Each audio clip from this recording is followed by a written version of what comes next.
Eu limpei as mãos sujas de graxa e encarei a nota. R$ 4.000. Era tudo que a minha CG 150 valia. Minha companheira de 15 anos. A única coisa que me ligava à cidade.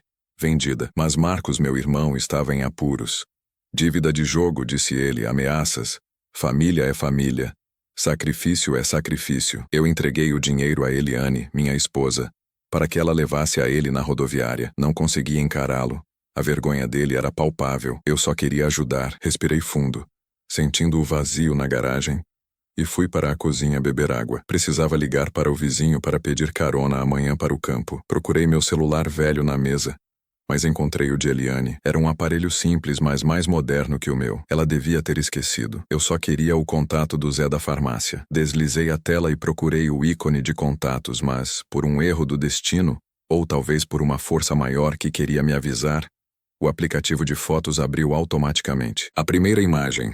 Ela estava ali. Não era uma foto de família. Não era uma selfie. Era Eliane, minha esposa há 20 anos, sentada no colo de Marcos, meu irmão. Não era um abraço fraterno.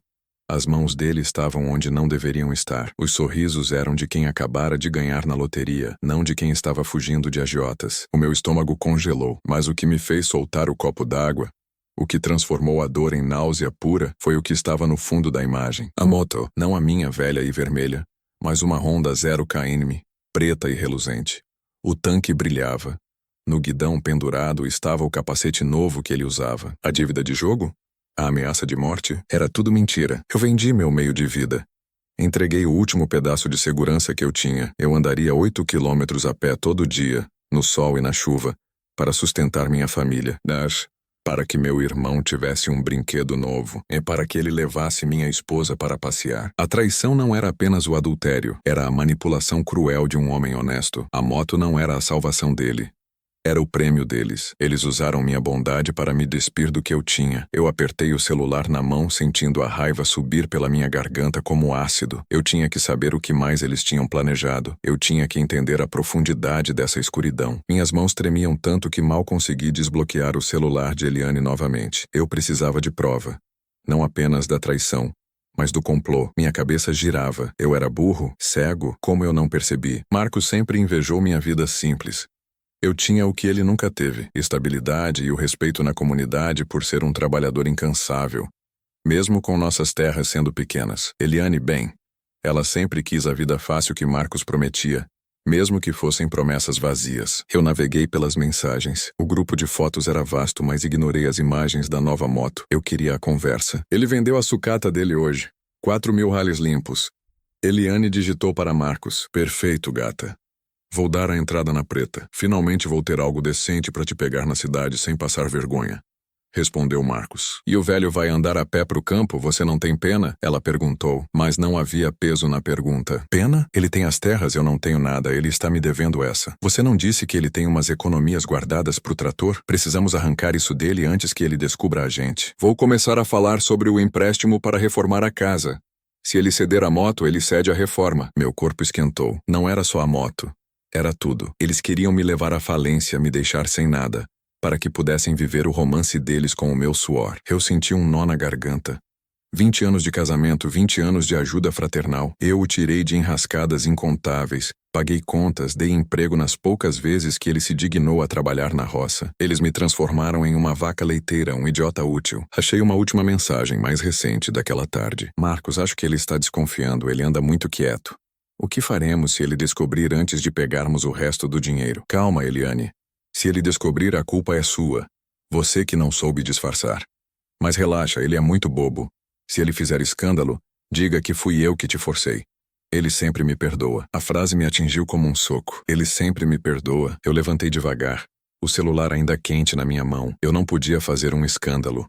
Não agora. A humilhação pública era o que eles queriam. Eles queriam que eu agisse como um irracional para poderem dizer à cidade que eu era o culpado, o desequilibrado. Eu precisava de tempo. Eu precisava de um plano. Guardei o celular de Eliane exatamente onde o encontrei. Limpei o chão onde o copo d'água havia quebrado. Eu engoli minha dor, a sensação de ser triturado vivo, e vesti minha máscara mais convincente, a do homem ingênuo. Eu teria que conviver com meus inimigos. Antes de continuarmos, Se você está sentindo a mesma revolta que eu senti naquele momento, deixe seu like agora. E se você quer saber como eu transformei essa traição na maior vingança da minha vida, inscreva-se no canal e ative o sininho. Conta pra gente nos comentários. De onde você está ouvindo essa história? Vamos lá, porque o que vem agora vai te deixar sem palavras. Acordar na manhã seguinte foi como ressuscitar em um corpo estranho. Meu peito estava pesado. O ar parecia denso e contaminado. Eliane estava dormindo ao meu lado. Um sono tranquilo, o que só servia para acentuar a frieza e a crueldade daquela mulher. Eu levantei em silêncio antes do sol nascer. Não havia o barulho do motor da CG. Não havia o cheiro de gasolina. Havia apenas o peso dos meus próprios pés, que teriam que me carregar pela estrada de terra batida até os meus poucos hectares. A caminhada de 1h30 era um calvário físico e mental. Cada passo era uma facada. Eu suava. Mas não era apenas o esforço. Era a raiva contida. O calor do ódio que eu precisava sufocar. Eu precisava ser o João de sempre. O trabalhador honesto, ingênuo, o marido que confiava cegamente. Cheguei ao campo exausto, mas o trabalho era a única coisa que me mantinha são. Enquanto eu virava a terra, eu revirava os fatos na minha mente. Eles me achavam um burro. Eles achavam que eu os perdoaria. Mas desta vez, o perdão estava em dívida e eu cobraria com juros. Voltei para casa ao meio-dia. Eliane estava na cozinha preparando um almoço que de repente parecia envenenado. Chegou cedo, João. Está cansado? Achei que a caminhada te faria bem. Um pouco de exercício nunca é ruim, disse ela com aquela voz melosa que eu costumava amar, mas que agora soava como a de uma atriz barata. Eu forcei um sorriso. A moto fazia falta, mas fazer o quê?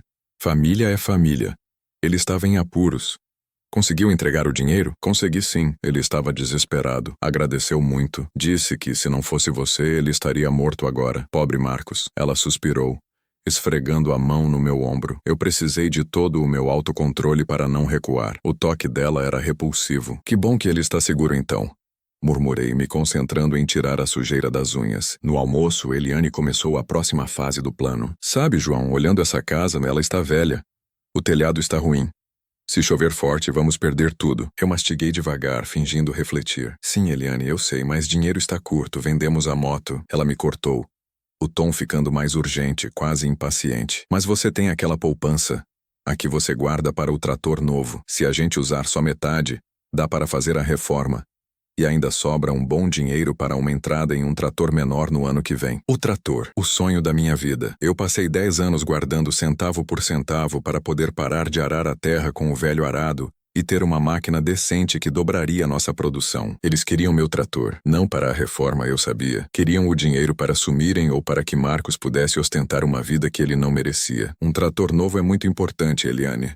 Nossa produção depende disso, argumentei, medindo a reação dela. Ela revirou os olhos sutilmente, mas eu percebi. A máscara dela estava escorregando. Ela estava acostumada a que eu cedesse imediatamente. Produção? João, olhe para nós. Não podemos viver nesta tapera. As vizinhas me olham com pena. Marcos disse que na cidade as casas têm ar-condicionado e churrasqueira gourmet. Não quero viver como mendiga só para ter um trator. Marcos.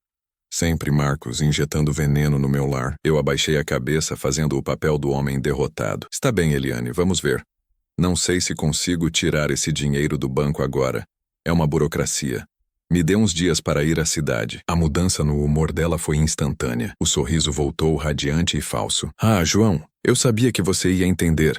Você é o melhor marido do mundo. Ela veio me beijar e eu fechei os olhos, suportando o contato. Sentindo o nojo, ela acreditava que tinha vencido de novo. Eu passei o resto da tarde no quintal, sob o sol forte, limpando as ferramentas. Eu precisava de um plano que fosse legal, irreversível, e que os atingisse onde mais doesse. No bolso e na reputação. Eu não podia confrontá-lo sem provas mais robustas do complô. A conversa de celular era suficiente para mim, mas não para a lei ou para a comunidade. Eu precisava de um álibi para ir à cidade. E precisava descobrir se Eliane já tinha esvaziado mais alguma conta. Noite adentro, enquanto Eliane dormia, eu peguei o mapa de nossa pequena propriedade. Eram apenas 20 hectares. Nossas terras eram conjuntas, compradas com o meu dinheiro e anos de trabalho. Se eu as vendesse, Eliane teria direito à metade. Mas a casa foi uma herança da minha mãe. Isso era só meu. E havia um detalhe crucial. O pequeno galpão nos fundos, onde eu guardava as sementes. Legalmente, aquele galpão era uma melhoria não registrada. E poderia ser desmembrado da propriedade principal, talvez. Eu estava procurando por brechas legais. Eu era um homem simples, mas a dor me transformou em um estrategista frio. Eu precisava de um advogado. E para chegar ao advogado, eu precisava de carona, pois minha digníssima esposa e meu digníssimo irmão estavam desfilando pela cidade na moto que eu financiei. O segredo me consumia, mas a chance da vingança me alimentava. Eu sorri um sorriso amargo. Eles pensavam que eu era o cordeiro. Eu seria o lobo.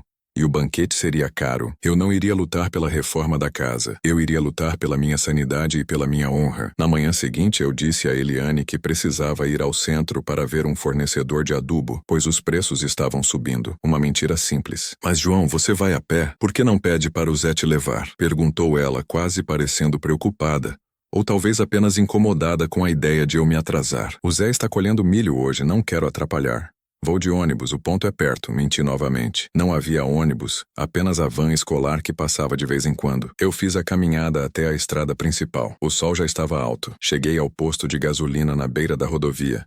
O único lugar com sinal de celular decente e movimento. Eu não precisava de adubo. Eu precisava de Dr. Machado. Dr. Machado era um advogado conhecido por ser implacável e, mais importante, honesto, algo raro em nossa cidade pequena. Ele não aceitava causas onde o cliente estivesse mentindo. Liguei do telefone público do posto. A secretária, Dona Fátima, reconheceu minha voz. Dr. João, há quanto tempo precisando de algo da lei? Dona Fátima, preciso falar com o Dr. Machado sobre algo muito delicado e urgente. Não posso falar por telefone. É sobre a minha herança e um problema familiar grande. Ele está com a agenda cheia, mas venha amanhã às 8h. Diga que é um caso de conflito de terras por má-fé. Ele entenderá a urgência. Perfeito. Eu tinha uma janela. O problema era a logística. Voltar para casa e dar a Eliane a desculpa de uma viagem de ônibus de última hora seria arriscado. Eu disse a ela que ia e voltava no mesmo dia. Eu decidi que passaria a noite na pensão barata do Sr. Osvaldo, perto da rodoviária. Eu cheguei em casa na hora do jantar. Eliane estava no fogão cantarolando. A alegria dela era perturbadora. Ela achava que a armadilha estava armada e que o dinheiro do trator estava a um passo de ser dela. Achei que ia voltar mais tarde. Conseguiu o adubo? Ela perguntou. Sim, mas o preço está um absurdo. Tive que andar muito para negociar. Quase não consegui achar a variedade que eu queria, mas amanhã preciso voltar para acertar os papéis do pagamento. O banco estava fechado. Banco? Que banco? Ela ficou tensa. O da cidade, Eliane, onde eu tenho a conta dos negócios, não se preocupe, eu cuido disso. A tensão dela diminuiu um pouco, mas ela continuou me observando. Ela estava com medo de que eu estivesse mexendo com o dinheiro sem a permissão dela. Aquela noite eu não consegui dormir. Eu me virei na cama, sentindo o calor do corpo dela ao meu lado. Ela era a inimiga. Minha esposa era minha inimiga. Eu levantei da cama alegando sede e fui para a sala. Eu precisava repassar as provas. Peguei novamente o celular dela, que estava escondido sob uma pilha de toalhas no armário, e tirei fotos de cada mensagem crucial. As fotos de Marcos e Eliane na nova moto, os planos para o dinheiro do trator. Eu enviei tudo para o meu celular antigo. Se o celular dela desaparecesse, eu ainda teria as provas. Deitei-me novamente, a adrenalina pulsando. Às 7h, eu estava pronto para sair. Você vai trabalhar no campo, João? Perguntou Eliane sonolenta. Não, preciso ir à cidade resolver o pagamento do adubo e ver o empréstimo para a reforma, como você queria. Vai que a gente consegue o dinheiro mais rápido com o banco, não é? Vou pesquisar. Ela sorriu, vitoriosa. Isso, meu amor.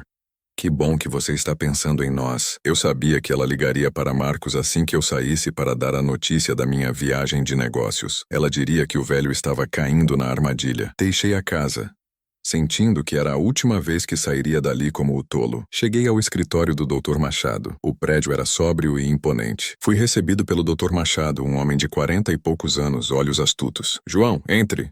Dona Fátima disse que é um caso de má-fé em terra. Sente-se. Eu sentei. Respirei fundo e comecei a despejar a história. A moto, a traição, o complô para pegar o dinheiro do trator. As mensagens de texto. Eu mostrei as fotos no meu celular. Dr. Machado ouviu tudo em silêncio. Quando terminei, ele pousou os óculos na mesa. João, isso não é apenas divórcio. Isso é fraude e estelionato emocional. E a prova mais importante, as mensagens, estão no celular da sua esposa. Isso pode ser contestado legalmente, a menos que você consiga provar que ela permitiu o acesso ou que as conversas são de conhecimento público. Eu sei. Por isso preciso de um plano discreto. Eu não quero o dinheiro dela, Dr. Machado. Eu só quero o que é meu. E quero que a verdade venha à tona, para que a comunidade não me veja como o corno que perdeu tudo. A honra, claro. É a coisa mais difícil de recuperar. Dr. Machado pensou por um momento. Temos que agir rápido. Se ela achar que você está tirando o dinheiro, ela vai fugir com Marcos. E aí fica mais difícil encontrá-los. Qual é o valor das terras e da casa? As terras valem uns 150 mil reais. Mas a casa é herança, talvez uns R$ 50 mil. O dinheiro do trator está na poupança, 80 mil reais. Se você entrar com o divórcio agora, ela tem direito a 50% dos bens adquiridos durante o casamento. Ou seja, metade das terras. E o dinheiro da poupança é um bem comum. Mesmo que você tenha economizado, ela tem direito a 40 mil reais. Meu coração afundou. Ela sairia com mais de 100 mil reais por trair e me roubar? Não, Dr. Machado, eu quero reverter isso. Vamos ter que ser muito criativos. Eu preciso de duas coisas. Primeiro, você precisa me dar uma procuração total sobre os bens. Segundo, você precisa me arrumar a escritura da casa, que é só sua. E terceiro, e mais importante, você tem que desaparecer temporariamente. Eu encarei. Desaparecer? Se você desaparecer por alguns dias, Eliane e Marcos vão pensar que você fugiu. Ou pior, que você está com problemas. Eles vão se sentir seguros para agir. E é aí que vamos pegá-los. A ideia de desaparecer me deu um frio na espinha, mas o Dr. Machado estava certo. Se eu entrasse com o divórcio imediatamente, eles alegariam que eu era o ciumento descontrolado e ficaria um caso de ele disse, ela disse, mas se eu sumisse, eles revelariam a mão pensando que a vitória era deles. Mas o que eu faço, Dr. Machado? Fico onde? Você tem algum parente longe? Alguém que não saiba dessa situação? Minha irmã mais velha mora em Campinas, é longe. Ela não sabe de nada sobre Eliane ou Marcos. Eu poderia ir para lá por uma semana. Perfeito. Vou preparar a procuração. Você precisa me dar acesso total para agir em seu nome. Não vou mexer nos seus bens, mas preciso de margem para criar uma armadilha legal. Eu assinei os documentos, sentindo uma mistura de medo e alívio. Eu estava entregando minha vida a um desconhecido, mas era o único caminho para a justiça. Agora, João, o plano. Você precisa criar um rastro. Você foi ao banco, certo? Eliane acha que você foi ver o empréstimo para a reforma. Vá ao banco, sim. Mas saque 1.500 reais. Diga a ela que foi o adiantamento de um serviço ou algo assim. Isso vai tranquilizá-la. E depois suma. E o que a fará agir? A chave é a poupança do trator. Se eu fizer com que o banco ligue para ela e diga que a conta conjunta está sendo congelada para averiguação de fraude, ela e Marcos entrarão em pânico. Eles vão pensar que você descobriu e está fugindo com o resto do dinheiro. Eles vão tentar sacar tudo, ou pior, vão tentar vender as terras. A genialidade do Dr. Machado me impressionou. Eles iriam se incriminar. Eu saí do escritório sentindo-me levemente nauseado. A primeira parada foi o banco. Saquei os 1.500 reais. Liguei para a minha irmã, Marta. Marta, é o João. Preciso de um favor enorme. Você pode me abrigar por uma semana? É um problema de trabalho. Preciso resolver uma coisa na capital. E não quero que Eliane se preocupe. Ela está meio ansiosa. Claro, João. Mas está tudo bem? Você parece diferente. Está. Só um pouco estressado. Chego amanhã de manhã. Eu precisava de uma carona para a capital. Achei um ônibus de linha que partia de uma cidade vizinha. Voltei para casa ao entardecer. Conseguiu adubo? Eliane perguntou. Sim, e consegui um adiantamento de um cliente antigo. 1.500. Está aqui. Eu disse jogando o dinheiro na mesa. Não toque nisso. É para pagar o fornecedor. E o banco? Eu fiz uma pausa dramática. O banco disse que o empréstimo para a reforma é difícil. Minhas finanças estão em averiguação por causa de uns impostos antigos. Eu preciso ir a Campinas amanhã de manhã, urgentemente, resolver isso na capital. Se eu não resolver em uma semana, podemos perder o trator e a casa por causa de multas. Mentir para ela era fácil agora. A mentira era a minha única defesa. Eliane ficou pálida. O imposto era a desculpa perfeita para a averiguação de fraude que o Dr. Machado iria iniciar. Campinas, tão longe, por que você não me disse antes? Foi de última hora. Tenho que pegar o primeiro ônibus, não se preocupe, eu volto logo. Eu fingi que estava preocupado com a perda de bens. Ela acreditou que a ameaça era externa, não dela. A noite foi tensa. Eliane estava agitada, certamente mandando mensagens para Marcos, dizendo que o dinheiro estava em risco. Eu guardei minha mochila pequena. Enquanto eu estava arrumando minhas poucas roupas, o celular de Eliane vibrou na mesa. Era uma mensagem de Marcos. Resolva o problema dos impostos do velho. Se ele perder tudo, a gente não leva nada. E o dinheiro que ele sacou? Você pegou? Eu sorri amargamente. Eles estavam caindo direitinho. Não se preocupe, Marcos. O dinheiro está na mesa. Ele acha que vai resolver os impostos. Vou para a poupança amanhã cedo. Se a conta for congelada, teremos que agir rápido. Eu saí antes do sol. deixando a casa em silêncio. Eu não olhei para trás.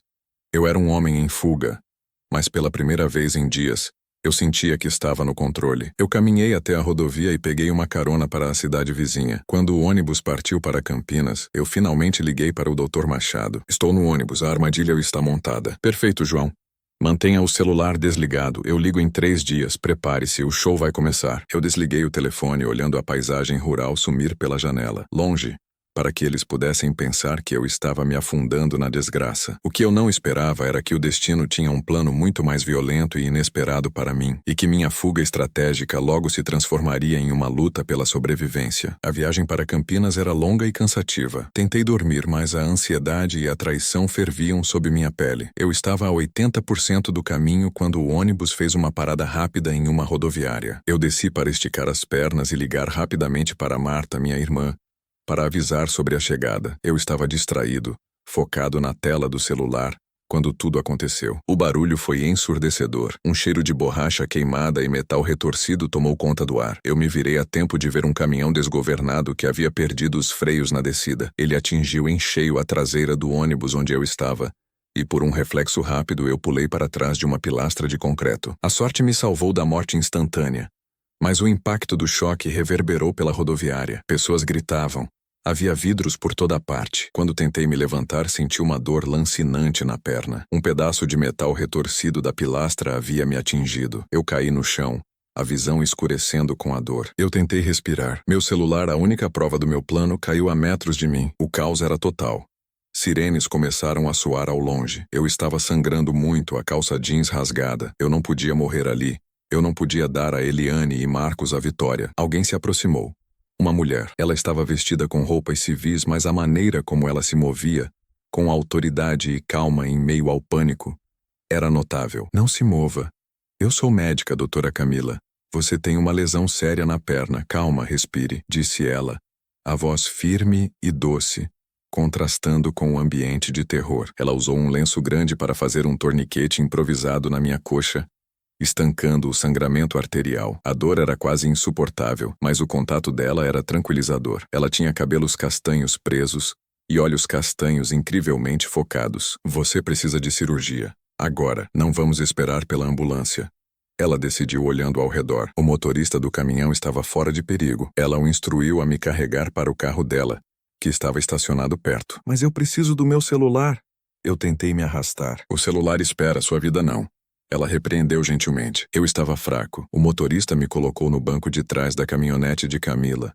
A última coisa que vi antes de apagar foi o rosto dela, determinado, enquanto ela acelerava em direção ao hospital. Eu acordei com um cheiro forte de antisséptico. Luzes brancas e bip-bips rítmicos. Eu estava em um leito de hospital. Minha perna estava enfaixada e suspensa. Doutora Camila estava ao meu lado. Ela não usava máscara agora e parecia exausta. Você teve sorte, João. Quase perdeu a perna. Tivemos que fazer uma cirurgia para retirar estilhaços e reconstruir parte da musculatura. Você vai ficar um bom tempo aqui. Se não fosse pelo torniquete rápido, teria sido fatal. Obrigado, doutora Camila, murmurei, a garganta seca. Sou Camila. E não me agradeça, é meu trabalho. Mas eu fiz o primeiro atendimento ali, então me sinto responsável por você. Meu celular, perdi ele no acidente. O pânico me atingiu. E as provas? O Dr. Machado? Seu celular foi encontrado pela polícia e está na sua mesa de cabeceira. Eles viram que não houve crime, apenas acidente, e o devolveram. Está intacto. Alívio puro me inundou. A armadilha ainda estava de pé. Eu preciso ligar para minha família. Tive que parar. Não, eu não podia. Se eu ligasse para Eliane, ela saberia onde eu estava. E o plano de Dr. Machado iria por água abaixo. Você tem alguém para avisar, João? Você estava a caminho de Campinas? Camila perguntou preocupada. Eu estava viajando a trabalho. Minha esposa e meu irmão estão na fazenda, longe. É melhor eu não preocupá-los agora. Se eu disser que estou no hospital, eles vão viajar até aqui, e isso vai complicar meu tratamento. Diga que estou em um hotel de recuperação a trabalho. Apenas minha irmã Marta em Campinas precisa saber. Camila me olhou de forma intensa, como se estivesse lendo minha alma. Você está escondendo algo, João, mas não vou julgar. Vou ligar para sua irmã e dizer que você se feriu e está em observação, mas que está estável. Você vai passar as próximas semanas aqui no hospital de Borda da Mata sob meus cuidados. Não se preocupe com nada além de se curar. Semanas. Eu passaria semanas no hospital. Isso era mais do que Dr. Machado havia pedido. O destino me deu o álibi perfeito. Enquanto Camila saía, eu olhei para o meu celular. 3 ligações perdidas. 2 de Marta, uma de Dr. Machado. Eu enviei uma mensagem rápida para ele. Acidente grave. Hospital Borda da Mata, sem contato com Eliane. O plano segue. Estou imobilizado. Acelere o processo. A resposta veio instantânea. Perfeito. O universo nos deu a cobertura perfeita. Descanse. Eles estão caindo na armadilha. Eu fechei os olhos. A dor era física, mas a dor emocional estava sendo temporariamente suspensa pela morfina e pelo foco em um novo objetivo: sobreviver e ver a justiça ser feita. Eu estava agora à mercê de Camila. Os próximos 3 dias foram um borrão de dor controlada e medicamentos. Marta, minha irmã, veio me visitar. Chocada com meu estado, mas entendendo a urgência do meu plano, ela concordou em ser meu contato secreto e mentir para Eliane, dizendo que eu estava em Campinas resolvendo os impostos e que não conseguia falar muito por causa da burocracia. Enquanto isso, de volta à fazenda, o caos começava a se instalar. Na manhã após minha partida, Eliane foi ao banco determinada a sacar o dinheiro do trator, usando a desculpa da reforma. Dr. Machado agiu rápido. A gerente do banco, uma conhecida dele, ligou para Eliane seguindo as instruções do advogado. Eliane atendeu o telefone, irritada por terem ligado para ela e não para o titular da conta. Senhora Eliane, ligamos para informá-la que a conta conjunta de seu marido João está sob averiguação. Os fiscais encontraram inconsistências de imposto de renda e, por medida de segurança, o saldo foi temporariamente congelado. O mundo de Eliane desabou. Congelado? Mas o João está resolvendo isso em Campinas, isso é um erro. Lamentamos, mas até que ele compareça e resolva a situação dos impostos, o dinheiro não pode ser movimentado. E, senhora Eliane, se houver qualquer tentativa de venda de bens conjuntos durante esta averiguação, isso será considerado fraude, e as consequências serão severas. Eliane desligou, as mãos tremendo. Ela ligou imediatamente para Marcos, que chegou furioso na sua moto nova. O que você fez, Eliane? O velho descobriu e fugiu com o dinheiro? Não, Marcos, ele não fugiu. Ele foi para Campinas resolver os impostos, mas o banco congelou a conta. Estamos presos. O dinheiro do trator sumiu. Sumir não congelar. O dinheiro ainda está lá. Mas se o João não resolver logo, podemos perder tudo. Ele está tentando nos ferrar. Eles estavam em pânico. Exatamente como o Dr. Machado havia previsto. A ganância se transformou em desespero e, em seguida, em crueldade. Temos que fazer alguma coisa, Marcos. Se o banco descobrir que estamos tentando vender as terras, estamos perdidos. As terras conjuntas, sim. Mas e as terras do João sozinho? O galpão? Ele disse que o galpão e o pedaço de terra atrás dele são herança da mãe. Não entra na divisão. Você tem a chave da casa, não tem? Sim, tenho. Então vamos agir rápido. O velho vai ficar 1 semana fora. Se conseguirmos uma procuração falsa ou convencer o cartório de que ele nos deu permissão, podemos vender aquele pedaço de terra do galpão rapidinho. É pequeno, mas dá uma boa grana. Eliane hesitou. Isso é roubo, Marcos. E se o João voltar? Ele não vai voltar por 1 semana, e mesmo que volte, ele é burro. Vamos fazer a papelada correr, é só um pedacinho. Pense na moto, pense no apartamento na cidade. O velho tem que pagar por nos fazer esperar. A pressão de Marcos venceu. Eliane, cega pela ganância, concordou. Enquanto eu lutava pela vida no hospital, Camila me ajudava a passar o tempo. Ela me trazia livros. Conversávamos sobre a vida simples no campo, sobre a medicina na cidade. Ela nunca perguntou sobre a minha esposa, respeitando meu silêncio sobre a ansiedade dela. Um dia, enquanto me ajudava a mudar a posição do curativo, ela parou e me olhou. João, você parece um homem de poucas palavras, mas de muita dor. Não é só a perna que está machucada. Eu sorri um sorriso fraco. A senhora é muito observadora, doutora Camila. Sou. Você está aqui sozinho, sem família por perto. Onde está sua esposa? Eu tomei uma decisão. Eu confiava em Camila. Doutora Camila, eu estou aqui porque estou fugindo. Minha esposa e meu irmão estão tentando me roubar. Se eles souberem que estou no hospital, eles vão vir e me tirar daqui. Ou pior, vão tentar vender tudo. Eu contei a ela em voz baixa o resumo da traição e do plano do Dr. Machado. Camila me ouviu chocada. Meu Deus, João. Isso é terrível. Eu entendo agora por que você não quer que eles saibam. Ela apertou minha mão. Este hospital se torna seu santuário. Você não vai sair daqui. Vou colocar uma nota no seu prontuário. Proibido contato externo, risco de estresse pós-traumático. Ela não era apenas a minha médica. Ela estava se tornando minha aliada, minha guardiã. Eu senti uma gratidão profunda. Ela não me julgou.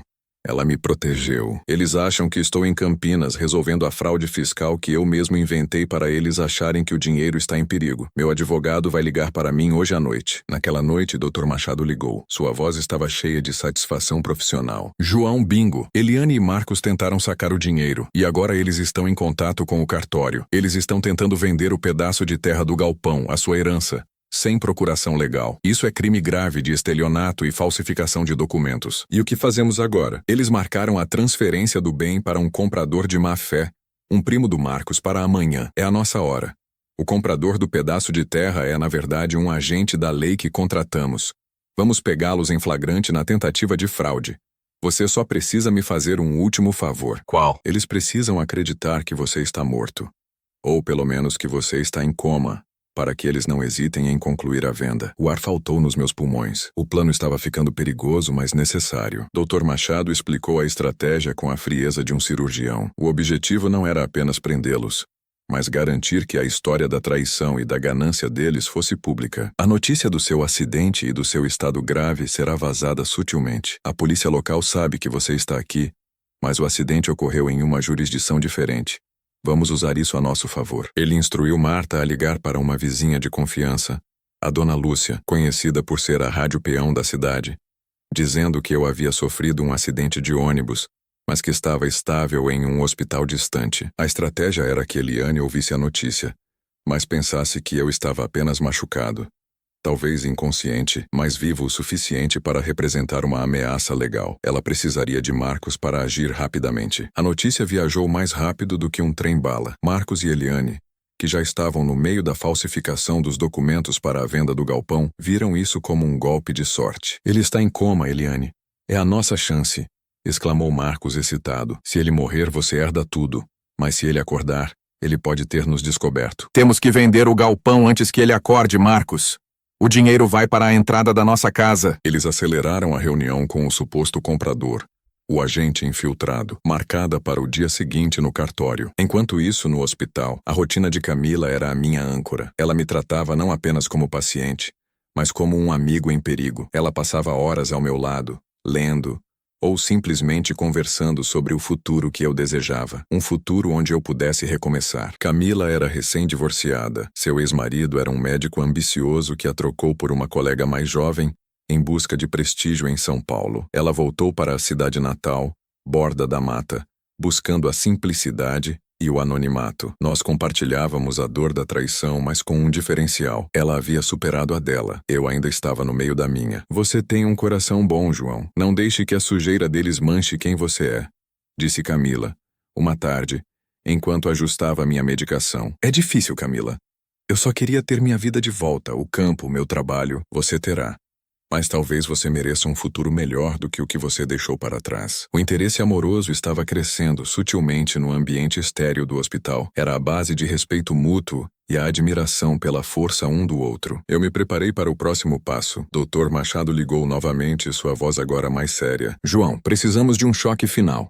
Eliane precisa acreditar que você está fora de combate. No final da tarde, um policial à paisana, parte da equipe de Dr. Machado, visitou Eliane na fazenda. Ele não se identificou como policial, mas como um assistente social. Senhora Eliane, lamento profundamente, mas recebemos uma atualização do hospital de Borda da Mata. Seu marido, João, não resistiu aos ferimentos internos e veio a falecer esta manhã. O agente não deu detalhes, apenas transmitiu a informação fria e cruel. Eliane desabou em lágrimas. Mas não eram lágrimas de tristeza. Eram lágrimas de alívio e excitação. O caminho estava livre. Ela ligou para Marcos, a voz embargada, mas por trás da emoção a satisfação era palpável. Marcos, o velho, ele morreu. O assistente social disse que foi hoje de manhã. Estamos livres. O dinheiro e as terras são meus. Marcos gritou de alegria. Eu sabia. O universo nos ama. Eliane, o velório pode esperar. Primeiro, a gente assina esses papéis do galpão amanhã e pega a grana. Ninguém pode mais nos parar. A cena da dupla de traidores celebrando a minha morte foi o que Dr. Machado precisava. Eles estavam tão obcecados pela ganância que ignoraram o luto, ignoraram a decência. Eu no hospital soube de tudo por Dr. Machado. A dor na minha perna era pequena comparada à dor moral. Eles celebraram a minha morte. Eles caíram. Eles vão assinar amanhã às 10 horas no cartório. A polícia estará lá esperando. E você, João, vai assistir a tudo, em tempo real. Prometeu o Dr. Machado. Eu olhei para Camila. Ela estava ao meu lado, segurando minha mão. Você não está morto, João. Você está renascendo. O dia da emboscada chegou. Eu estava mais nervoso do que na cirurgia. Minha perna latejava, mas a adrenalina me mantinha alerta. Camila providenciou um tablet para mim, alegando ser para entretenimento, e instalou um aplicativo de videoconferência criptografado. Dr. Machado havia se coordenado com um policial que estaria disfarçado no cartório, fingindo ser um funcionário. Esse policial estaria transmitindo a reunião em tempo real para mim e para o advogado. Às 9h45 a conexão foi estabelecida. Eu podia ver a sala fria e formal do cartório em minha cidade natal. O agente infiltrado, o comprador, estava sentado à mesa, sorrindo de forma profissional. Às 10 horas em ponto, a porta se abriu. Entraram Marcos e Eliane. Eliane estava vestida de preto, uma simulação ridícula de luto. Marcos estava de camisa nova, parecendo um cafetão recém-rico. Eles pareciam alegres demais para quem acabara de perder um marido e irmão. Eles apertaram a mão do agente, o comprador. Bom dia, senhora Eliane. Meus pêsames pela perda do seu marido. É um momento difícil para tratar de negócios, mas a vida continua, não é? Disse o agente, forçando a simpatia. Sim, precisamos ser práticos. João, ele gostaria que eu tivesse um futuro seguro, respondeu Eliane, com a voz ligeiramente embargada. Uma performance digna de um Oscar. Marcos sentou-se impaciente. Vamos logo com isso. Queremos fechar a venda desse pedaço de terra. É o galpão e o terreno ao redor. Herança da minha mãe. João deixou tudo verbalmente para a Eliane, para que ela pudesse se sustentar. O agente assentiu colocando os papéis na mesa. Claro. Entendo que o terreno está registrado apenas no nome de João. E o testamento ainda não foi oficializado, certo? Não. Por isso precisamos da transferência rápida. Assinamos a procuração que o João deixou e vendemos.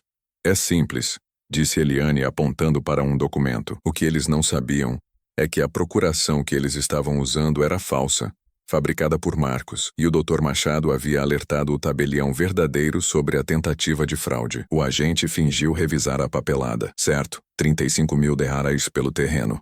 Um preço justo dada a urgência. Aqui estão os documentos de transferência. Senhora Eliane, você assina como vendedora principal. E Marcos, você assina como testemunha, confirmando a vontade do falecido. Eliane pegou a caneta. Eu prendi a respiração. No meu quarto de hospital, Camila estava ao meu lado, tensa. Ela segurou minha mão. Ele não vai escapar, apenas observe. Eliane assinou. A caneta raspou no papel um som que, para mim, era o som da corda se apertando em volta do pescoço dela. Marcos pegou a caneta e assinou como testemunha. Ele deu um sorriso de satisfação. Pronto. Agora a transferência do valor, disse Marcos estendendo a mão. O agente sorriu, mas desta vez o sorriso era frio. Ele pegou um celular do bolso não para transferir dinheiro, mas para mandar um sinal. Na verdade, Marcos e senhora Eliane, não haverá transferência de valores hoje. Haverá a transferência de vocês dois para a delegacia. A porta da sala do cartório se abriu violentamente. 2 policiais uniformizados entraram, seguidos pelo Dr. Machado, que parecia perigosamente calmo. Eliane e Marcos congelaram. O choque em seus rostos era total. O quê? Quem são vocês? O que está acontecendo? Gritou Marcos, levantando-se. Dr. Machado caminhou até a mesa e pegou os documentos assinados. Parabéns, Marcos e Eliane. Vocês acabam de assinar a confissão de tentativa de estelionato e fraude, tentando vender uma propriedade que não lhes pertence. O comprador não existe. Vocês foram enganados, assim como tentaram enganar meu cliente. Seu cliente? Quem é seu cliente? João está morto, eu sou a viúva, gritou Eliane histérica. Dr. Machado sorriu. Não, Eliane, João não está morto. Ele está vivo. E no momento assistindo a toda essa farsa de um quarto de hospital. E ele já está em processo de divórcio por traição e fraude contra você. Todas as conversas e fotos no seu celular foram entregues à polícia. O rosto de Eliane se contorceu em um grito mudo de horror. Ela olhou para Marcos, que estava lívido. A traição entre eles havia vindo à tona de uma só vez. Os policiais se aproximaram. Vocês estão presos, podem vir conosco. Marcos tentou correr, mas foi contido pelos policiais.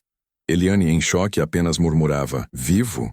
Ele está vivo? No tablet eu vi o Dr. Machado se virar para a câmera, dando um breve aceno de cabeça. Missão cumprida. Eu desabei na cama exausto, mas o sorriso em meu rosto era genuíno. Funcionou, João, sussurrou Camila, as lágrimas nos olhos dela espelhando a minha emoção. Funcionou.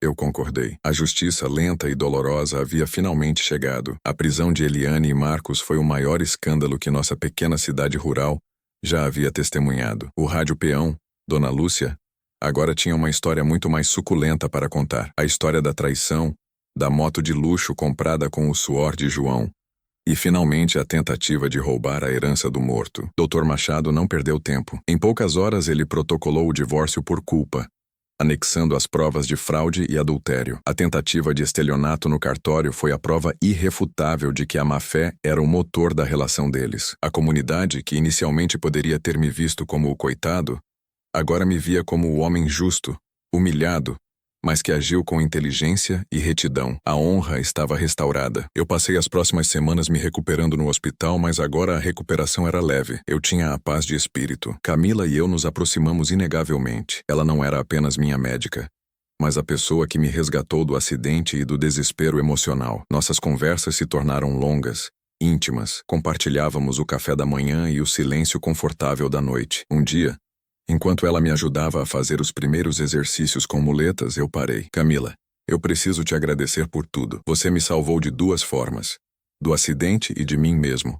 Eu estava me afundando na dor. João, eu só fiz o que era certo. Mas você me ensinou que a decência ainda existe no mundo. Meu ex-marido me fez duvidar disso. Eu também duvidei. Mas acho que a vida nos tira algumas coisas para nos dar outras, melhores. Eu olhei para ela. Havia uma conexão inegável. Eu não sou um homem rico. Eu tenho um pedaço de terra. Eu perdi minha moto e ainda tenho que reconstruir a confiança no mundo. Mas quando eu sair daqui, eu gostaria de saber se a doutora Camila aceitaria jantar com o pobre homem da roça. Arrisquei, sentindo meu rosto corar. Ela sorriu. Um sorriso que iluminou o quarto. O pobre homem da roça que arquitetou um plano de vingança digno de cinema? Eu aceitaria, João. Mais do que isso, eu adoraria. Aquele momento foi o ponto de virada. Eu estava livre do passado e ansioso pelo futuro. No campo jurídico, a sentença de Marcos e Eliane foi rápida e severa. A tentativa de fraude no cartório e o estelionato emocional foram considerados agravantes. Eles foram condenados a penas curtas, mas o mais importante foi a condenação cível. Dr. Machado garantiu que, devido à má-fé comprovada, Eliane perdesse o direito à divisão dos bens conjuntos. Não era apenas o divórcio por culpa. Era a anulação do direito dela à meação. Eu recuperei os 80 mil do trator, a casa de minha mãe e as terras. Eliane saiu do casamento com uma ficha criminal, a vergonha pública e apenas a roupa do corpo. Marcos perdeu a moto que eu havia pago. O veículo foi apreendido como prova e posteriormente vendido em leilão judicial para cobrir as custas do processo. A humilhação deles estava completa. Eles não perderam apenas o dinheiro, perderam a dignidade. Dr. Machado veio ao hospital para me dar as notícias finais, apertando minha mão. Você é o vencedor moral dessa história, João. A justiça foi feita e a sua reputação está mais limpa do que nunca. Eu devo tudo a você, Dr. Machado. Você deve tudo à sua honestidade. E agora, o que fará? Vou comprar o meu trator, reformar minha casa e recomeçar. Eu estava curado o suficiente para receber alta. Camila insistiu em me levar para casa. A viagem de volta para a fazenda ao lado de Camila foi diferente. O mesmo caminho que eu percorri a pé, humilhado e traído, agora era percorrido no conforto do carro dela, ao lado de uma mulher que me via como um herói, não como um tolo. Ao nos aproximarmos, o coração acelerou. A fazenda estava em silêncio. Pronto para enfrentar o fantasma, João? Perguntou Camila suavemente. Pronto, não há mais fantasmas aqui, só o futuro. A casa estava como eu a havia deixado, simples e um pouco gasta. Mas agora ela era inteiramente minha. Nos dias seguintes mergulhei no trabalho, mas agora com um novo propósito. O primeiro passo foi a compra do trator. Um modelo pequeno, mas robusto, exatamente o que eu sonhei. A máquina era a representação física da minha vitória. Comprei materiais e comecei a reformar a casa. Não uma reforma de luxo, mas uma para dar dignidade ao meu lar. Telhado novo, pintura limpa. Camila vinha me visitar nos fins de semana. Ela não se importava com a poeira ou com as minhas mãos sujas de cimento. Ela trazia comida e sua presença era a cura final para a minha alma. Ela me ajudava a pintar, a planejar o jardim. O relacionamento floresceu longe dos holofotes da cidade, baseado na parceria e no respeito mútuo. Um sábado, enquanto estávamos no meio da pintura da varanda, a vizinha, Dona Lúcia, apareceu com uma cesta de frutas. Ela estava ansiosa para falar. João, que bom te ver de pé, meu filho. E que bom que essa moça linda está te ajudando. Essa sua esposa, viu? Deus me livre. Falando nisso, Eliane e Marcos saíram da prisão, mas a cidade não aceitou. Eles foram morar longe, Ninguém quis dar emprego? Eu apenas sorri. A justiça tem seus próprios meios, dona Lúcia. Mas e a moto? Aquela moto nova que o Marcos andava por aí foi vendida para cobrir custos judiciais, dona Lúcia. O dinheiro voltou para onde devia estar. Dona Lúcia balançou a cabeça, maravilhada com a reviravolta. A vitória era pública. Meu nome estava limpo. Naquele dia, enquanto o sol se punha sobre os meus campos recém-arados, eu e Camila sentamos na varanda. João, o que você vai fazer com a poupança agora que a casa e o trator estão pagos? Perguntou Camila. Vou investir na plantação, dobrar a produção e guardar um pouco para o futuro. Nosso futuro, ela corrigiu pegando minha mão. Eu a olhei. Você está falando sério? Deixar a cidade e vir para cá, para esta vida simples? Eu não estou deixando a cidade, João. Estou vindo para casa. Meu trabalho no hospital é importante, mas o meu lugar é onde eu me sinto em paz. E aqui com você, eu encontrei a paz que eu não sabia que procurava. Foi a confissão que selou o nosso destino. Eu me ajoelhei ali, na varanda inacabada, e tirei do bolso o único bem de valor que eu tinha deixado de herança da minha avó. Um anel simples, de prata. Camila, você quer ser a minha companheira, a minha esposa, para construir não só uma casa, mas uma vida justa e feliz? Os olhos dela se encheram de lágrimas. Sim, João. Sim, sim. Eu senti que o ciclo da dor havia se fechado. Eu havia vendido a minha moto por uma traição, mas o acidente me levou à mulher que era a minha verdadeira recompensa. O vilão estava vencido, o protagonista redimido e a nova vida estava apenas começando. 6 meses se passaram. A fazenda estava florescendo sob o meu novo trator e a supervisão cuidadosa de Camila, que estava usando seu conhecimento científico para otimizar o plantio. Nós nos casamos em uma cerimônia simples no campo, sob a sombra da velha mangueira, com a presença de Marta, Dr. Machado e toda a comunidade que me apoiou. A casa estava linda. Não luxuosa, mas acolhedora. A vida de Eliane e Marcos, por outro lado, era o reflexo do karma. Eles tentaram se estabelecer em uma cidade vizinha, mas a fama de traidores e estelionatários os seguiu. Marcos, incapaz de segurar um emprego honesto, voltou ao jogo. Eliane tentava trabalhar como faxineira, mas a vergonha a consumia. A virada final, a cereja no bolo da justiça, aconteceu em uma tarde de mercado. Eu estava na cidade com Camila, comprando insumos. Pela primeira vez desde o acidente, eu estava sem muletas, caminhando normalmente. Eu estava feliz, de mãos dadas com minha esposa. De repente ouvimos um tumulto na feira. Um homem estava gritando. Era Marcos. Ele estava sendo arrastado por 2 seguranças. Ele havia tentado roubar uma carteira, desesperado por dinheiro para pagar uma dívida de jogo. Ele estava sujo, magro, e a arrogância tinha desaparecido. Ao ser arrastado, ele me viu. Seus olhos, cheios de ódio e desespero, me encontraram. Eu estava lá, limpo, de pé, com minha esposa, a médica respeitada, ao meu lado. João, me ajuda, por favor, eles vão me prender de novo. Ele implorou a voz rouca. O público se reuniu, reconhecendo a figura do escândalo passado. Eles sabiam que ele era o irmão traidor. Eu não disse nada, apenas o encarei com uma tristeza calma. Não havia raiva, apenas pena. Camila apertou minha mão, sussurrando. Não é mais sua responsabilidade, amor. Eu acenei para os seguranças. Levem-no, ele é problema da polícia. Marcos gritou uma última vez o nome de Eliane, mas ninguém o ouviu. O que me deu a vitória moral completa foi o que aconteceu em seguida. Um homem da plateia, que conhecia minha história, veio até mim. João, você é um homem de Deus. Você poderia ter se vingado, mas agiu certo. Parabéns por essa vitória e parabéns pela sua esposa. Eu senti que o peso de todos aqueles meses de dor havia sido finalmente levantado. A verdade não só me libertou, mas também me honrou publicamente. No dia seguinte, tive um momento de reflexão no meu campo. Eu estava operando o trator, o cheiro da terra fresca me inundando. A alegria de arar a minha terra, que quase foi roubada, era indescritível. Eu peguei meu celular e abri a galeria. Eu deletei as fotos antigas. A imagem de Eliane e Marcos na moto nova. Eu não precisava mais delas. Elas eram apenas um lembrete de um capítulo fechado. Eu tirei uma foto nova.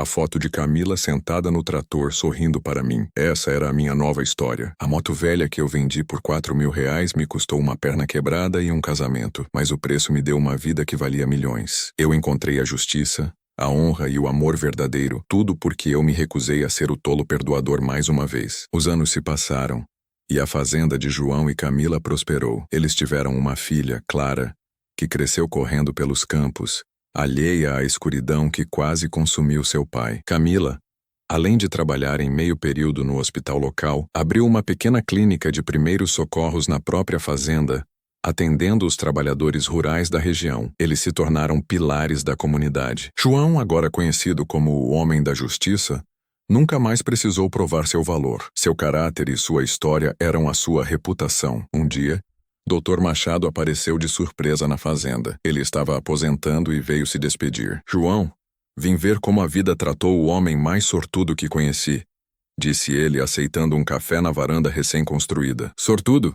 Por que, Dr. Machado? Porque a ganância dos seus inimigos o forçou a encontrar a si mesmo e a encontrar Camila. Se não fosse pela traição, você estaria vivendo uma vida de mentiras até hoje. É uma forma de ver. Eu só sei que o sacrifício compensou. Vendi uma moto, mas ganhei minha vida de volta. Dr. Machado sorriu. E quanto a eles, Eliane e Marcos, eu soube que eles estão vivendo em condições precárias. A última notícia que tive é que eles se separaram.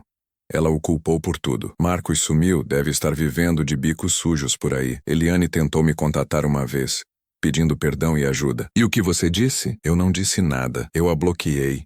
O perdão eu encontrei para mim para seguir em frente. Mas a ajuda, eles não mereciam mais a minha bondade.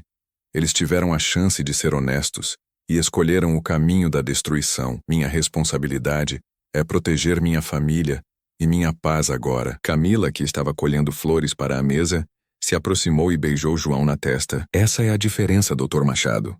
João não se tornou amargo. Ele se tornou forte. Dr. Machado levantou a xícara de café em um brinde. À força, à honestidade e ao poder da reviravolta. A história de João serviu de lição para toda a região. O trabalho honesto e a integridade sempre prevalecem.